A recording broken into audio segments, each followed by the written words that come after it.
Assalamualaikum warahmatullahi wabarakatuh. Salam sejahtera untuk kita semua. Ketemu lagi dengan saya dalam pembelajaran PPKN kelas 12 SMK Kesehatan Binatama. Bagaimana kabar anak-anakku sekalian? Sudah mungkin hampir 1 bulan kita tidak ketemu. Bagaimana kabar kalian semua? Mudah-mudahan selalu sehat, selalu semangat dalam mengikuti pembelajaran. Walaupun pembelajarannya masih dari rumah, pembelajaran online, tetapi kalian harus tetap semangat dan mengikuti pembelajaran dengan baik. Dan jangan lupa untuk selalu pakai masker jika bepergian, selalu cuci tangan pakai sabun, kemudian jangan lupa membawa hand sanitizer kalau bisa ketika kita mau pergi kemana, kita selalu membawa hand sanitizer. Jangan lupa untuk selalu jaga jarak ketika dalam sebuah tempat di mana kalian misalnya bepergian keluar, itu diusahakan tetap jaga jarak, kemudian beretika batuk yang baik. Jadi kalau memang lagi batuk atau lagi flu, itu ketika bersin misalnya harus ditutup. Nah, kemudian ketika memang kondisi sedang tidak sehat, itu diusahakan untuk tetap di rumah. Dan jangan lupa untuk selalu mengkonsumsi makanan-makanan yang sehat, gizi seimbang, kemudian selalu olahraga biar tubuh kita tetap terjaga, tetap fit, dan tetap selalu sehat. Mudah-mudahan kita semua dijaga dan tidak tertular oleh virus COVID-19. Amin. Oke, untuk memulai pembelajaran pada hari ini, marilah kita awali dengan berdoa dulu bersama-sama agar selalu diberikan kemudahan dan kelancaran. Berdoa dimulai. Cukup? Kita sekarang sedang berada di Bukit Bintang. Nah, ini bisa kalian lihat di sekitar ini. Ini adalah pemandangan Bukit Bintang di GH Sky View. Jadi ini untuk biar pemandangannya lebih menarik. Jadi belajar itu harus tetap menyenangkan dan tetap semangat. Oke, agar pembelajarannya lebih santai, lebih menyenangkan dan menambah semangat kalian dengarkan dulu sebuah lagu Jawa atau lagu daerah yang berjudul Suwe Ora Jamu berikut ini.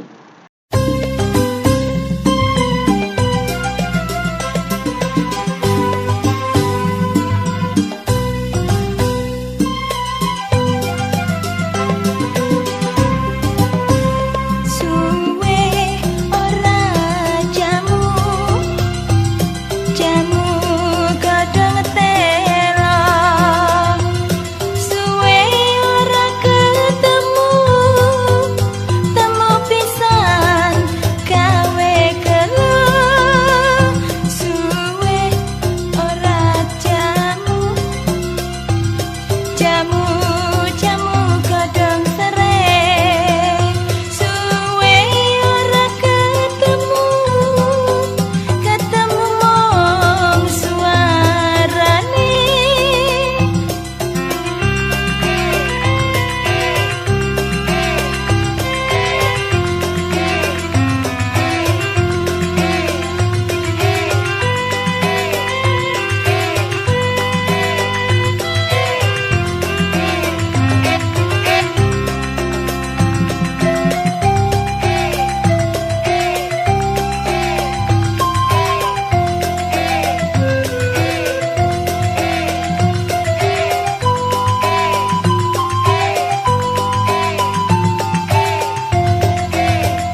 Oke, hari ini kita akan melanjutkan materi yang kemarin.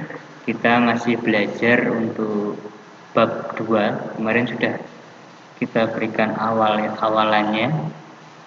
Kemarin sudah sedikit saya berikan materinya, penjelasannya. Sekarang kita akan melanjutkan tentang perlindungan dan penegakan hukum di Indonesia. Oke, ini materi bab 2. Nanti kita akan bahas tuntas karena waktu kita cukup panjang, jadi nanti kalian bisa melihat video ini, kemudian nanti mengikuti instruksi yang saya berikan.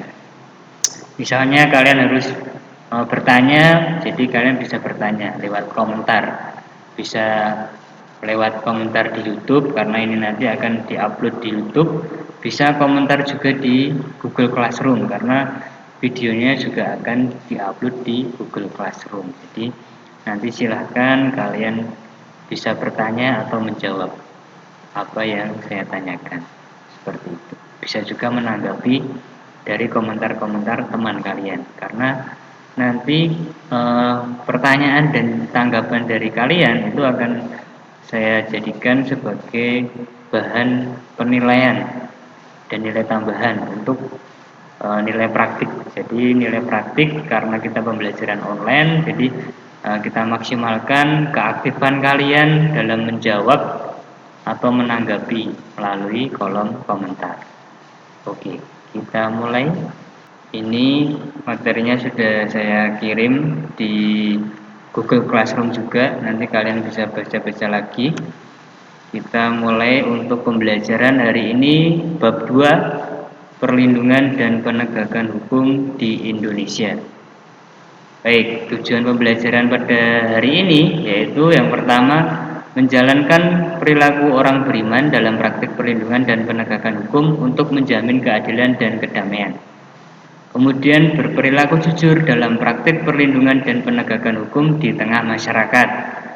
Jadi kalian juga diharapkan dengan mempelajari materi perlindungan dan penegakan hukum di Indonesia, kalian mempunyai sikap dan perilaku yang jujur, kemudian dapat diterapkan dalam praktik perlindungan dan penegakan hukum di tengah masyarakat karena kita semua hidup di lingkungan masyarakat. Kemudian mengevaluasi praktik perlindungan dan penegakan hukum untuk menjamin keadilan dan kedamaian. Jadi nanti kalian bisa mengevaluasi bagaimana praktiknya yang ada, yang berjalan saat ini, dalam faktanya, bagaimana perlindungan dan penegakan hukum untuk menjamin keadilan dan kedamaian, terutama di lingkungan kita dan di Indonesia. Kemudian mendemonstrasikan hasil evaluasi praktik perlindungan dan penegakan hukum untuk menjamin keadilan dan kedamaian. Nah, jadi kalian nanti juga harus bisa mendemonstrasikan apa yang sudah kalian evaluasi atau kalian analisa, kalian cermati tentang praktik perlindungan dan penegakan hukum. Oke, langsung saja kita awali dengan gambar ini. Jadi kalian amati di sini ada gambar, walaupun hitam putih tapi tetap tahu ya, ini dari seragamnya sudah jelas bahwa itu adalah polisi atau Polri, Polisi Republik Indonesia. Nah, apa yang terjadi dalam gambar ini? Ya, kalian nanti membuat pertanyaan-pertanyaan, dituliskan melalui kolom komentar, kemudian dari pertanyaan teman kalian, kalian harus memilih salah satu untuk kalian tanggapi. Jadi satu siswa nanti di bawah video ini di kolom komentar membuat satu pertanyaan dan menanggapi satu pertanyaan dari teman kalian. Jadi kalian membuat satu pertanyaan kemudian menanggapi pertanyaan dari teman yang lainnya. Jadi kalian komentari atau kalian jawab pertanyaan yang disampaikan oleh teman kalian. Jadi itu nanti terkait dengan gambar ini. Oh, ini gambar apa sih? Kalian pernah mengalami ini atau tidak? Kenapa seorang pengendara motor diberhentikan oleh polisi? Nah, mungkin ada pertanyaan-pertanyaan seperti itu. Nah, itu nanti kalian gali. Kenapa pengendara motor misalnya harus punya surat? Kenapa harus punya helm? Kenapa kok polisi boleh menghentikan? Kenapa polisi boleh menilang misalnya? Nah, itu kalian nanti diskusikan bersama. Selanjutnya ini. Yang pertama kita akan membahas tentang hakikat perlindungan dan penegakan hukum. Ini menurut Immanuel Kant, hukum ialah keseluruhan syarat yang dengan ini kehendak bebas dari orang yang satu dapat menyesuaikan diri dari kehendak bebas dari orang yang lain, menuruti peraturan hukum tentang kemerdekaan. Jadi intinya masing-masing orang itu mempunyai kehendak bebas atau kebebasan. Ketika kita mau makan, yaitu kehendak kita makan, ya makan. Tapi ketika kita makan kemudian ada hak orang lain, misalnya kita makan tetapi makan misalnya makan soto di kantin, tetapi ternyata sotonya itu adalah soto teman kalian. Kira-kira teman kalian marah nggak? Nah, maka dari itu perlu ada peraturan. Jadi peraturan itu masing-masing orang punya kehendak. Misalnya kalian punya kehendak, teman kalian punya kehendak. Nah, kalian pengen makan soto. Nah, tapi kalian makan soto punya teman kalian. Nah, berarti teman kalian juga pengen makan soto dan sudah beli. Ketika kalian mengambil soto dari teman kalian, itu kira-kira apa yang akan terjadi? Marah nggak teman kalian ketika diambil sotonya kemudian kalian makan? Nah, itulah inti dari fungsi dari peraturan hukum tentang kemerdekaan. Jadi pada hakikatnya setiap orang itu punya kemerdekaan. Dia bebas menentukan kehendaknya. Nah, tetapi ketika masing-masing orang menuruti kehendaknya sendiri-sendiri, apa yang akan terjadi? Nah, maka akan terjadi perselisihan kehendak. Oh, saya mau ini, ternyata orang lain juga mau. Nah, saya mau lewat, misalnya ada perempatan, saya mau lewat lurus. Orang lain juga mau lewat. Ketika sama-sama mau lewat dan tidak ada rambu atau lampu lalu lintas yang mengaturnya, otomatis masing-masing kalau menuruti kehendak sendiri-sendiri akan bertabrakan satu sama lain. Jadi itu akan menimbulkan kekacauan. Maka fungsi dari peraturan hukum adalah di situ. Jadi mengatur kehendak bebas dari masing-masing itu biar menjadi teratur, biar menjadi tertib seperti itu. Oke, itu ya hakikat dari hukum. Kemudian ada lagi, hukum merupakan peraturan dalam kemasyarakatan yang mempunyai sifat mengatur dan memaksa setiap orang di dalamnya untuk mengikutinya.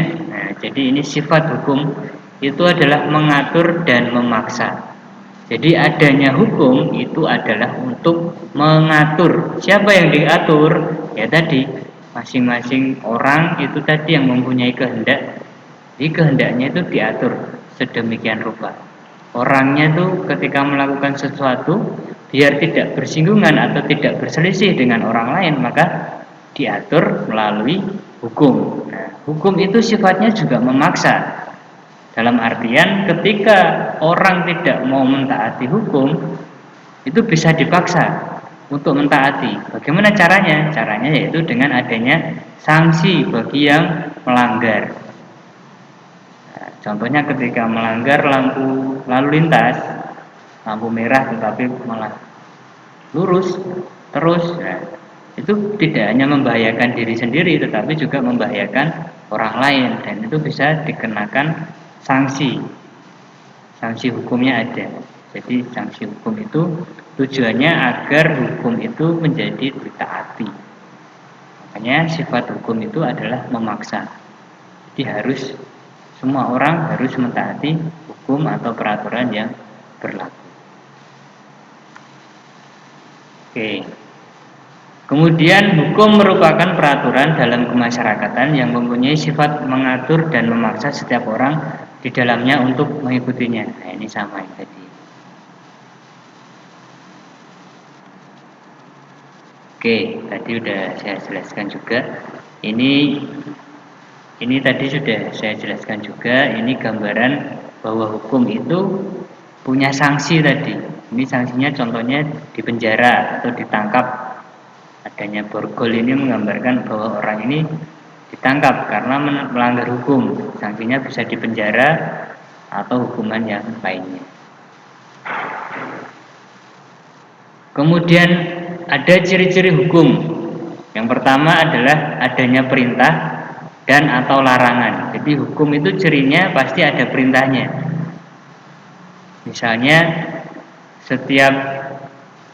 Misalnya peraturan sekolah ya, setiap siswa ketika tidak pandemi kan wajib datang tepat waktu pukul 7.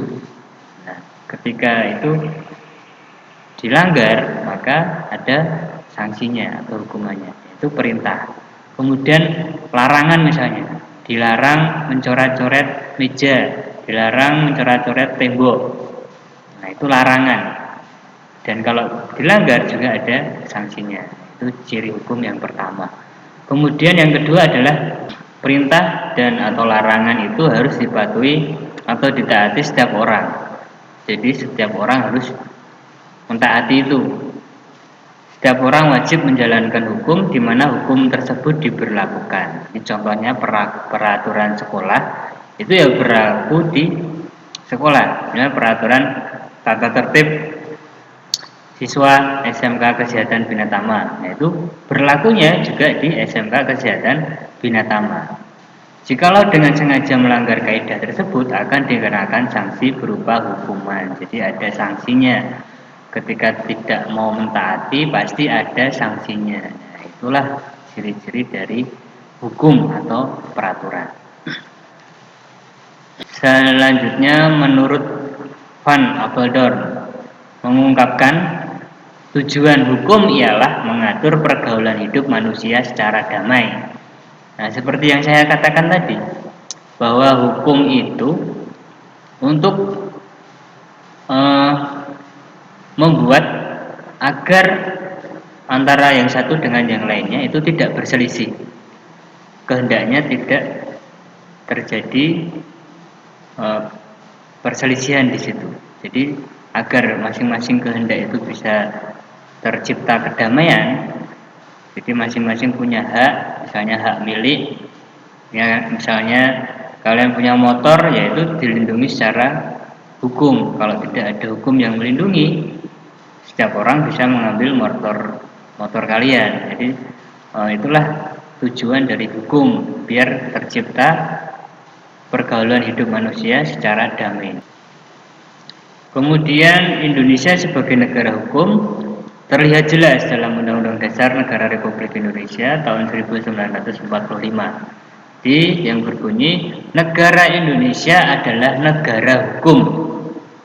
Di negara Indonesia itu adalah negara hukum. Jadi segala sesuatunya, segala pergaulan baik itu ketatanegaraan maupun masyarakat, warga negara dan lain sebagainya itu diatur dengan hukum. Tuh. Lalu menurut Philippus M. Hadjon, perlindungan hukum adalah perlindungan akan harkat dan martabat serta pengakuan terhadap hak-hak asasi manusia yang dimiliki oleh subjek hukum berdasarkan ketentuan hukum dari kesewenangan atau sebagai pengkumpulan peraturan atau kaidah yang akan dapat melindungi suatu hal dari hal lainnya. Jadi intinya itu adalah bahwasanya setiap manusia itu punya hak-hak asasi manusia yang harus dilindungi. Dilindungi dengan apa? Dengan hukum tadi. Jadi hukum itu melindungi hak-hak asasi yang dimiliki oleh manusia dari kesewenangan atau dari hal lainnya yang dapat merenggut atau melanggar hak-hak asasi manusia yang kita miliki. Seperti itu. Tentu saja dengan beberapa kumpulan peraturan atau kaidah-kaidah hukum. Itu. Kemudian penegakan hukum menurut Jimli Asidik adalah proses dilakukannya upaya untuk tegaknya atau berfungsinya norma-norma hukum secara nyata sebagai pedoman perilaku dalam lalu lintas atau hubungan-hubungan hukum dalam kehidupan bermasyarakat dan bernegara. Jadi penegakan hukum, jadi hukum itu kan harus dilindungi, kemudian harus ditegakkan. Inti dari penegakan hukum itu bahwasanya norma-norma hukum itu harus bisa berfungsi dengan baik, harus bisa berjalan dengan baik, secara nyata, secara real, harus dijalankan dengan baik sebagai pedoman perilaku dalam lalu lintas misalnya, atau dalam hubungan-hubungan hukum di kehidupan bermasyarakat dan bernegara. Jadi intinya hukum itu harus bisa dijalankan sesuai dengan ketentuan-ketentuannya, harus diterapkan, harus ditegakkan sebagai pedoman perilaku dalam kehidupan kita. Contoh nyatanya yaitu lalu lintas. Nah ini misalnya lalu lintas tadi, ya benar-benar kita harus taat rambu-rambu lalu lintas. Ketika kita melanggar, fatal akibatnya. Bisa jadi terjadi kecelakaan karena sama-sama melanggar misalnya, atau karena melanggar lampu merah kasih jalan tadi, kemudian terjadi kecelakaan. Nah itu sangat fatal akibatnya. Itulah pentingnya penegakan hukum. Ketika hukum tidak ditegakkan, maka tidak akan tercapai tujuan dari hukum. Tujuannya tadi apa? Untuk mencapai kehidupan yang damai, untuk keadilan dan kedamaian. Itu tidak akan tercapai ketika hukum tidak ditegakkan. Seperti itu. Kemudian di Indonesia, salah satu contoh perlindungan hukum adalah perlindungan hukum terhadap konsumen yang diatur dalam Undang-Undang Nomor 8 Tahun 1999 tentang perlindungan konsumen. Jadi hukum itu dapat melindungi hak-hak dari seseorang. Seperti tadi saya katakan. Jadi tujuannya perlindungan hukum itu melindungi hak-hak asasi manusia juga bisa, dan hak-hak yang melekat pada diri seseorang sebagai manusia dan sebagai warga negara. Contohnya di sini di Indonesia sudah ada aturannya, sudah ada undang-undangnya tentang perlindungan konsumen misalnya. Jadi konsumen sebagai subjek hukum itu dilindungi melalui hukum. Jadi ketika konsumen dirugikan, itu bisa menuntut secara hukum. Dan itu akan, ketika terjadi pelanggaran, tentu ada sanksinya. Perlindungan anak juga ada, undang-undang tentang perlindungan anak, undang-undang tentang perlindungan perempuan, itu juga ada. Nah, jadi tujuannya hukum itu untuk melindungi hak-hak dari seseorang, di mana hak tersebut tidak boleh dilanggar, tidak boleh sewenang-wenang diambil oleh orang lain. Itu harus ditegakkan seperti itu. Kemudian penegakan hukum dapat dipahami pula sebagai sebuah tindakan yang bertujuan agar hukum dapat berfungsi sebagaimana mestinya. Nah, seperti tadi Jadi hukum itu harus ditegakkan biar hukum itu berfungsi, biar tercapai tujuan hukum, yaitu keadilan dan kedamaian. Itu. Selanjutnya, kondisi apabila perlindungan dan penegakan hukum dapat dilaksanakan dengan baik, yaitu ini kriterianya ini. Yang pertama, terciptanya supremasi hukum. Jadi hukum itu menjadi kekuatan tertinggi. Jadi hukum itu menjadi kekuatan tertinggi atau supremasi hukum. Kemudian nomor 2 adalah tegaknya keadilan dalam masyarakat. Jadi masyarakat tentu saja akan mendapatkan keadilan karena hukum tadi ada perlindungan dan penegakan hukum. Yang terakhir, menjamin masyarakat yang tertib. Nah, sudah jelas kalau hukum ditegakkan, keadilan ditegakkan, otomatis masyarakat akan bisa tertib karena timbul kesadaran untuk bahwa hukum itu penting, hukum itu kekuatan yang tertinggi, jadi tidak ada misalnya jabatan mengalahkan hukum. Nah, itu tidak boleh. Ketika seseorang punya jabatan, misalnya presiden, juga harus taat terhadap hukum. Ketika presiden bisa membeli hukum atau mengalahkan hukum, hukum bisa diatur sedemikian rupa, maka niscaya keadilan itu di masyarakat itu tidak akan tercapai. Jadi masyarakat di dalam masyarakat itu tidak akan tercapai keadilan, tidak akan tercapai kedamaian, kemudian tidak akan tercapai ketertiban. Itu sudah jelas. Karena seharusnya hukum itu di atas jabatan. Jadi supremasi hukum itu tertinggi. Jadi jabatan apapun itu harus tunduk, patuh terhadap hukum. Bahkan presiden sekalipun.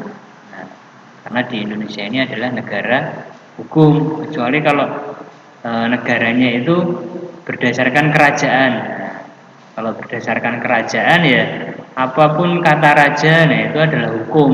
Petuah raja itu harus taati, nah itu kerajaan. Tapi di Indonesia sudah jelas, Indonesia adalah negara hukum. Jadi segala sesuatunya harus diatur dengan hukum. Presiden, kemudian pejabat-pejabat yang lainnya harus mengikuti hukum, harus taat terhadap hukum yang berlaku. Nah, itulah maksudnya supremasi hukum itu. Next, oke, sekarang bagian yang kedua yaitu peran lembaga penegak hukum dalam menjamin keadilan dan kedamaian. Yang pertama sudah jelas ini seragam-seragamnya mas-mas yang ganteng-ganteng. Ini adalah kepolisian. Kepolisian Negara Republik Indonesia atau Polri. Merupakan alat negara untuk menjaga keamanan dan ketertiban masyarakat dengan tugas melindungi, mengayomi, melayani masyarakat serta menegakkan hukum. Nah, jelas tugasnya jelas. Melindungi, mengayomi, melayani masyarakat serta menegakkan hukum. Jadi tugasnya polisi itu seperti itu. Di polisi itu adalah fungsinya untuk menjaga keamanan dan ketertiban masyarakat. Jadi ketika ada demo, kenapa polisi hadir di sana? Itu dalam rangka menjaga keamanan agar demonya aman, kemudian agar terjaga ketertiban masyarakat. Nah, agar tertib. Misalnya demo yang tertib kan juga bisa. Jadi demo itu sebetulnya juga tidak dilarang, akan tetapi harus tertib, harus aman. Nah, ketika terjadi kerusuhan itu salah. Karena itu akan merugikan, tidak hanya merugikan diri sendiri tetapi juga merugikan orang lain, bahkan sampai ada yang kebakaran, ada yang bakar fasilitas umum dan lain sebagainya, itu kan juga sangat merugikan. Makanya ketika ada demo itu sebetulnya merupakan salah satu cara untuk menyampaikan aspirasi. Jadi demo itu boleh apa tidak, Pak? Boleh, tapi harus tertib, harus aman. Itu syaratnya. Jadi wajib tertib, wajib aman. Nah, itu. Jadi sebetulnya demo itu yang dilarang bukan demonya ya, tapi yang dilarang itu adalah anarkisnya, kerusuhannya, ketidaktertibannya, di mana itu mengancam keamanan orang lain. Nah, itu yang tidak boleh seperti itu. Nah, itu makanya ada polisi untuk menjaga keamanan dan ketertiban. Gitu. Nah, ini perannya. Peran kepolisian sudah diatur dalam Undang-Undang Nomor 2 Tahun 2002, Pasal 13, bahwa tugas pokok kepolisian negara Republik Indonesia: 1. Memelihara keamanan dan ketertiban masyarakat. 2. Menegakkan hukum dan memberikan perlindungan, pengayoman, serta pelayanan kepada masyarakat. Sudah sangat jelas ya, keamanan dan ketertiban masyarakat. Jelas. Dan menegakkan hukum. Nah, ketika mau menegakkan hukum, itu adalah contohnya ketika menangkap seorang pencuri. Nah, itu dalam rangka menegakkan hukum. Kemudian menilang orang yang melanggar lalu lintas. Nah, itu juga dalam rangka menegakkan hukum. Dan memberikan perlindungan, pengayoman. Nah, memberikan perlindungan dan pengayoman. Nah, tadi misalnya mengondisikan demo yang terjadi di masyarakat.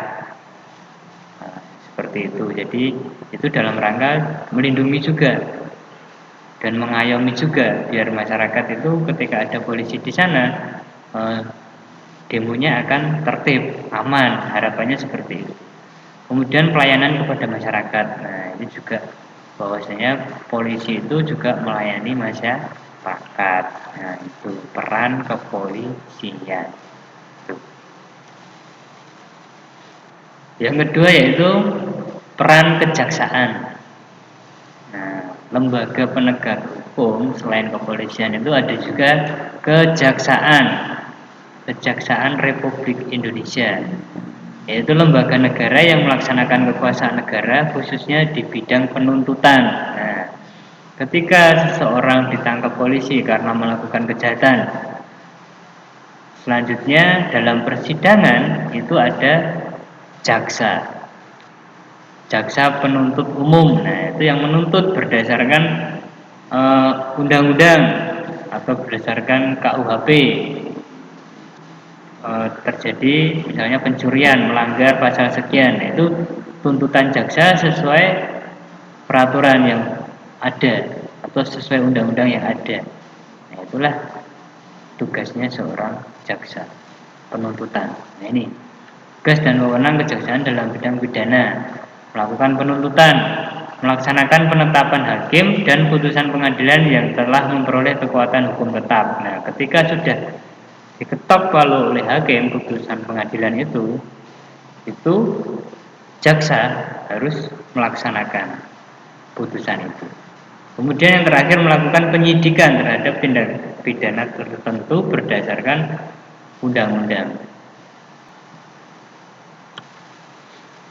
Kemudian ini di bidang perdata dan tata usaha negara, kejaksaan dengan kuasa khusus dapat bertindak baik di dalam maupun di luar pengadilan untuk dan atas nama negara atau pemerintah. Jadi di bidang perdata itu adalah misalnya jual beli, nah itu perdata.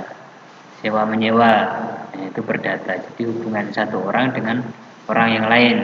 Kalau pencurian itu kejahatan karena publik.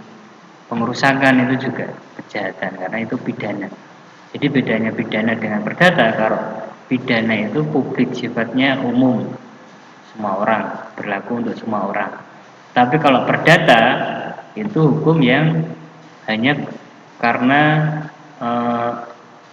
satu pihak dirugikan oleh pihak yang lainnya. Misalnya jual beli, si A membeli tanah pada si B.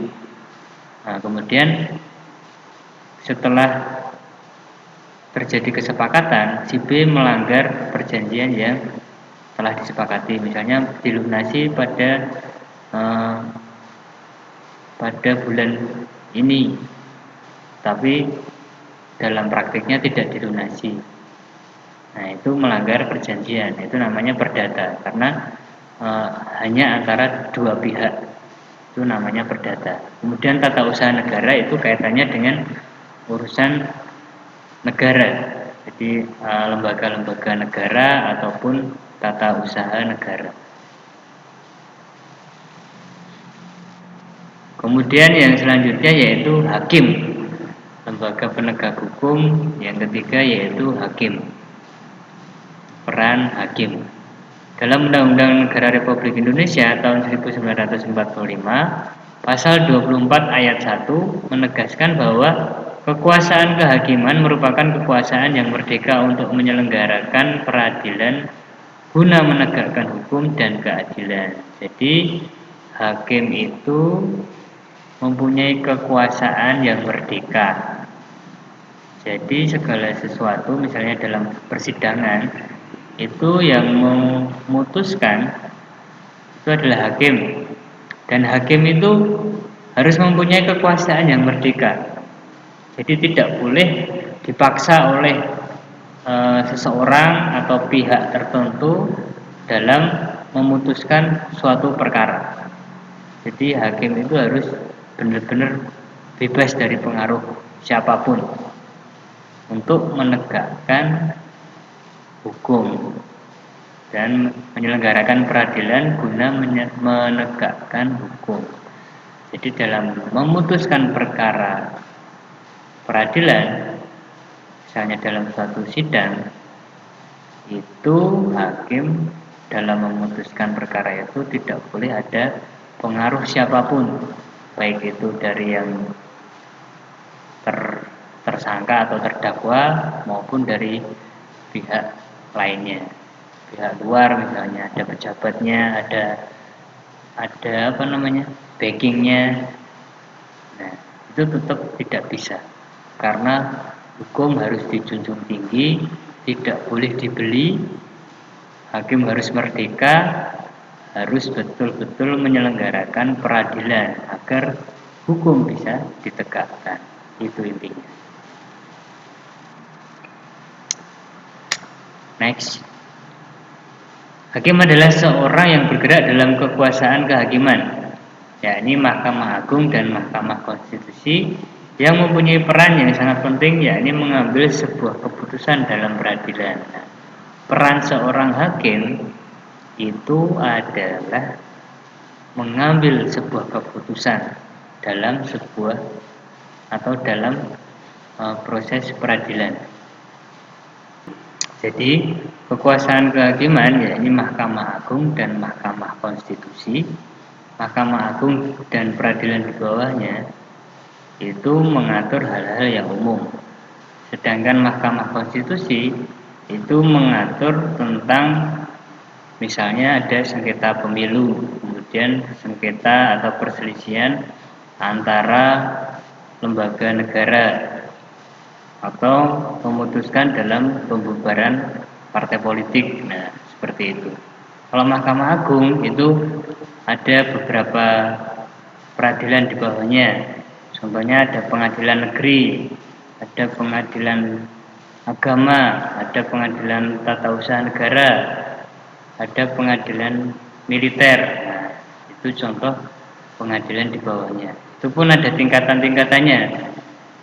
Ada pengadilan negeri itu tingkat kabupaten, ada pengadilan tinggi negeri itu tingkat provinsi, kemudian naik lagi Mahkamah Agung.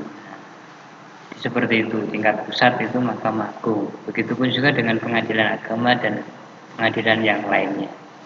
Oke, itu. Kemudian pasal 1 Undang-Undang Nomor 18 tahun 2003 ini yang menjelaskan lembaga penegak hukum yang keempat, yaitu advokat.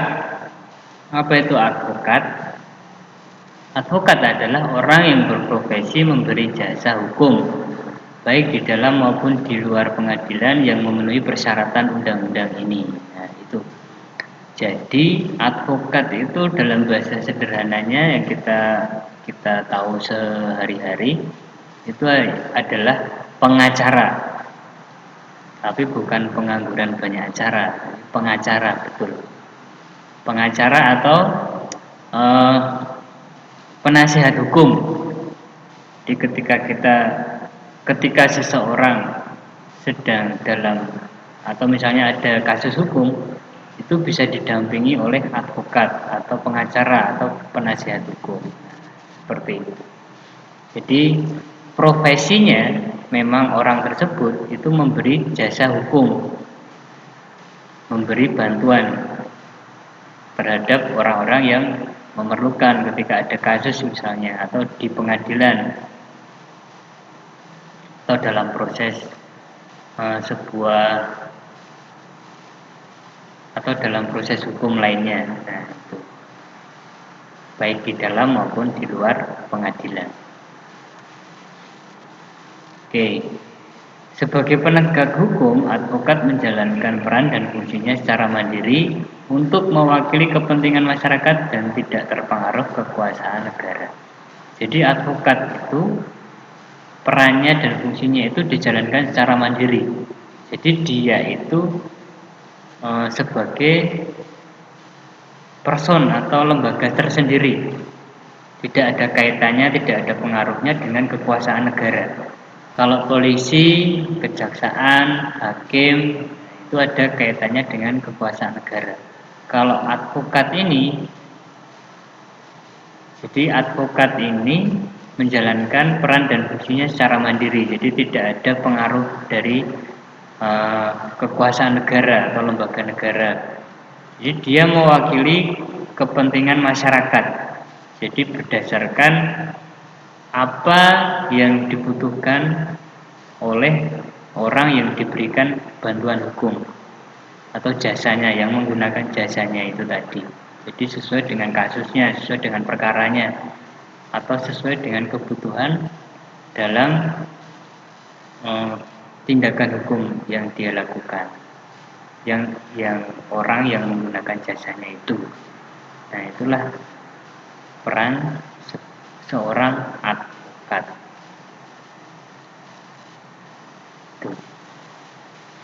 Kemudian yang terakhir yaitu KPK. Apa itu KPK? Ya jelas ya, Komisi Pemberantasan Korupsi. KPK ini dibentuk berdasarkan Undang-Undang Nomor 30 Tahun 2002 tentang Komisi Pemberantasan Tindak Pidana Korupsi. Jadi jelas, KPK ini ada dalam rangka untuk memberantas tindakan korupsi.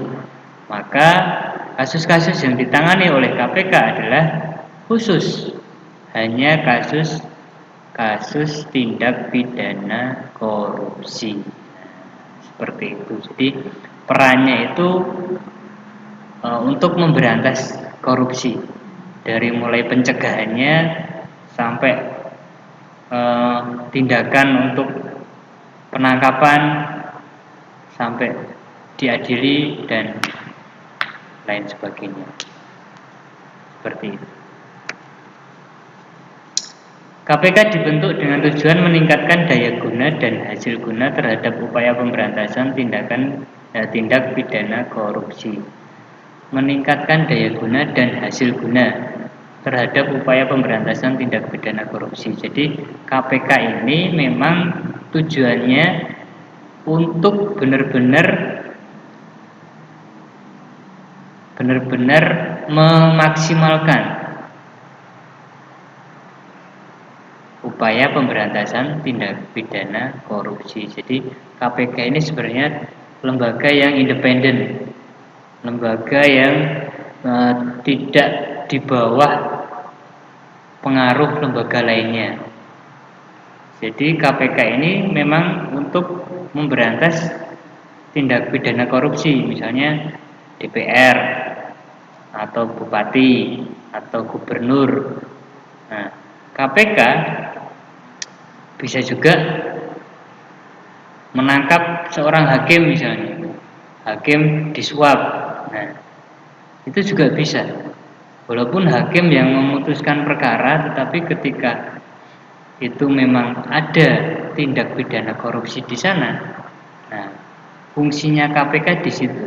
Jadi KPK berperan untuk memberantas betul tindak pidana korupsi tanpa ada pengaruh dari lembaga-lembaga lainnya. Itu intinya.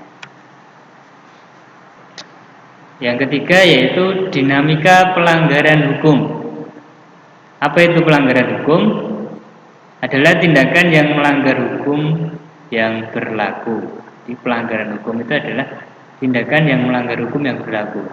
Jadi tidak sesuai dengan ketentuan hukum atau menyalahi hukum. Nah, seperti itu. Lalu ada sanksi atas pelanggaran hukum, yaitu sanksi pidana yang bersifat memaksa. Ketika ada pelanggaran pasti ada sanksinya, ada hukumannya sesuai dengan peraturan yang berlaku. Ini gambarannya seorang diborgol, nah itu ditangkap karena melakukan tindakan melanggar hukum. Selanjutnya dalam KUHP di buku ketiga dijabarkan mengenai pelanggaran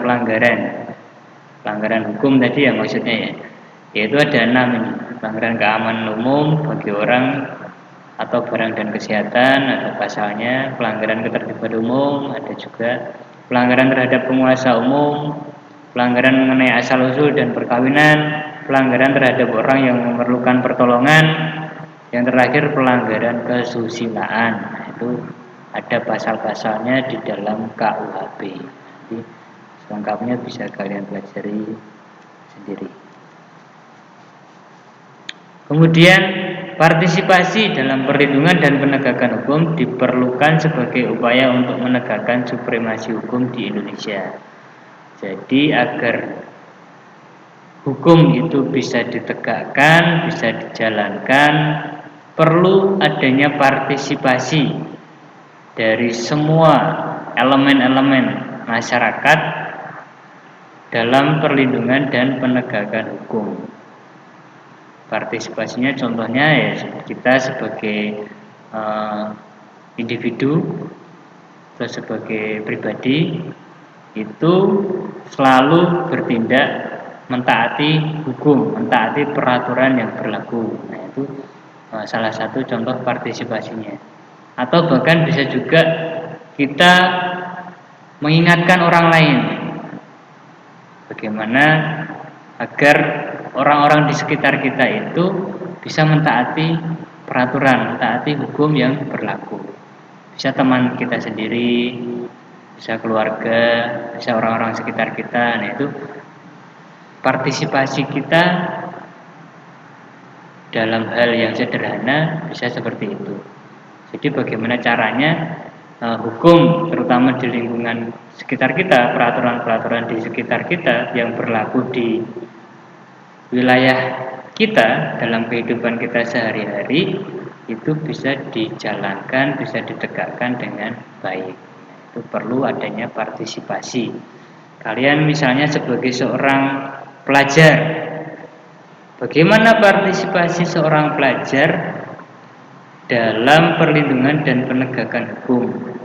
Nah, ini nanti jadi tugas kalian untuk kalian meneliti, mengamati, mengidentifikasi, mengevaluasi. Nah, kalian nilai partisipasi apa yang bisa kalian lakukan untuk perlindungan dan penegakan hukum di lingkungan sekitar kalian. Bisa kalian ilustrasikan dengan gambar, kemudian diberikan keterangan, atau bisa foto kalian sendiri, kemudian diberikan penjelasan partisipasi dalam perlindungan dan penegakan hukum. Jadi apa yang kalian lakukan, apa yang kalian dalam praktik sehari-hari. Dalam artian itu yang nyata, yang real, yang kalian sudah lakukan. Itu bisa kalian ilustrasikan melalui foto, ya, kalian di jalan, terus kemudian eh, ada lampu merah, kalian berhenti, nah, itu kan sudah mentaati rambu-rambu lalu lintas, termasuk partisipasi dalam perlindungan dan penegakan hukum.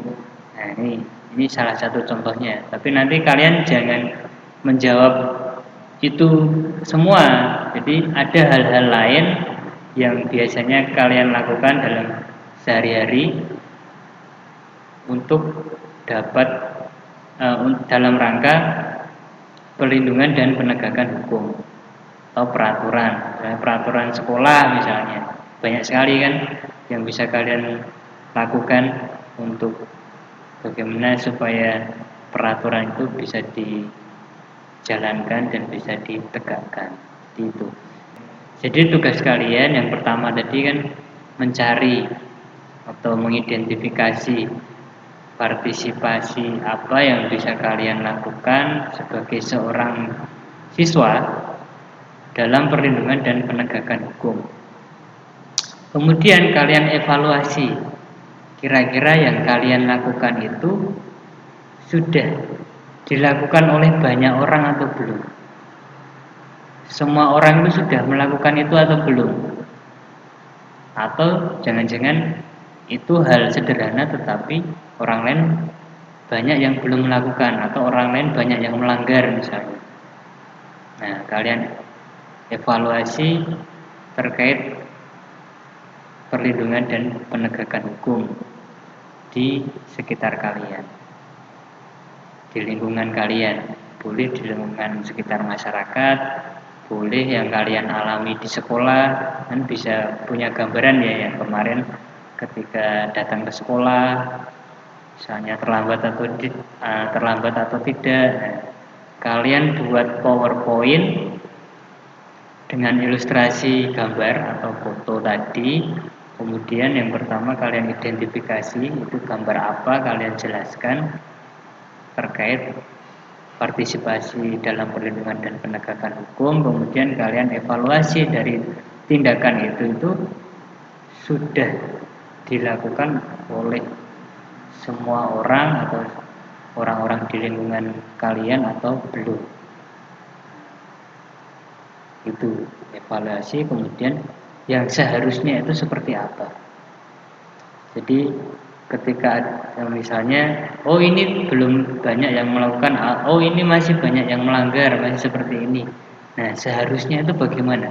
Jadi kita harus punya solusi dari masalah yang terjadi. Seperti itu. Jadi kalian itu harus solutif, jangan cuma tejo yang solutif. Jadi kalian harus juga solutif. Nah, itu intinya. Oke? Kemudian ini contoh berbagai macam partisipasi. Nah, ini tadi ada contohnya. Perlindungan dalam bidang pendidikan dengan menanamkan sikap patuh terhadap hukum. Jadi kalian harus tertanam sikap dan karakter kalian untuk selalu patuh terhadap hukum. Kemudian menciptakan para penegak hukum yang profesional dan bersih. Di hukum tidak boleh dibeli, tidak boleh ada suap. Yang terakhir memupuk budaya hukum. Nah, ini ketika kita sudah terbiasa untuk mentaati hukum, maka akan tercipta budaya taat hukum atau tertib hukum. Oke, jadi itu tadi untuk materi kita hari ini yang cukup banyak. Nanti kalian bisa pelajari lebih detail lagi dalam buku digital yang sudah ada di aplikasi Binatama Istimewa, dan juga materi yang ada di Google Classroom bisa kalian baca juga. Kemudian untuk tugasnya tadi nanti akan saya cerita apa yang perlu kalian kerjakan. Nanti kalian bukan ini tugas termasuk tugas proyek ya. Jadi kalian nanti membuat laporan hasil identifikasi kalian untuk partisipasi yang sudah dilakukan sebagai seorang pelajar dalam rangka pendidikan dan penegakan hukum atau peraturan di lingkungan sekitar kalian. Boleh lingkungan masyarakat, boleh lingkungan sekolah. Kemudian nanti dalam bentuk PowerPoint nanti bisa kalian upload di Google Classroom. Nah, itu nanti menjadi penilaian keterampilan kalian.